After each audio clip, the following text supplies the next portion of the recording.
Kusema kweli, ile faulo ya Pacome sio faulo, lakini ameumia vibaya.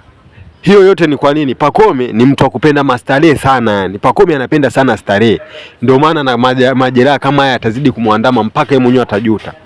Yani tulia, acha mapenzi ya timu, acha kumpenda Pacome, acha kuongea unafiki.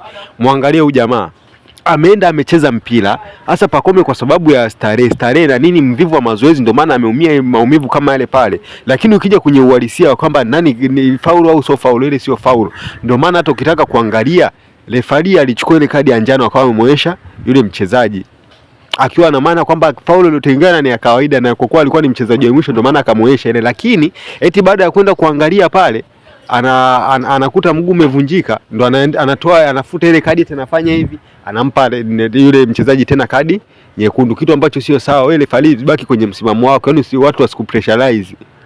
Alafu kitu kingine, wewe kumbuka unacheza na wanajeshi, yani siku zote mwanajeshi waga amekomaa. Nyinyi Baka anavyowachezeaga watu yale masifa, mbona muongeaje? Kwa hiyo Baka yeye ndo anaonekana mtu wa maana sana, au kwa kuwa anacheza Yanga. Na hivyo hivi najua kamati ya masaa 72 itakaa chini waanze kujadili kumfungia ule mchezaji. Sasa sikilizeni, mimi mkimfungia, mimi nitakuwa mtu wa kwanza kutoa mchango wangu, na imani washabiki wa Simba wote wale mtamchangia huyu jamaa, kwa sababu hajafanya rafu ya makusudi. Ndio ukizungumzia uhalisia tu, ile rafu haikuwa rafu. Na ule mchezaji mkitaka mpige faini tutamchangia kwa lolote. Pacome mwenyewe ni mtu wa kujiendekeza sana, yani wenzio wako busy na mazoezi. Kina Max, mbona kina Max hawaumii? Rafu alopigwa Max na ile alopigwa Pacome ipi rafu kali?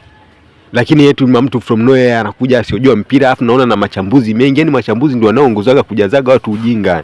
Mnataka kuaminisha watu ile ni faulu kwa faulu gani ya vile?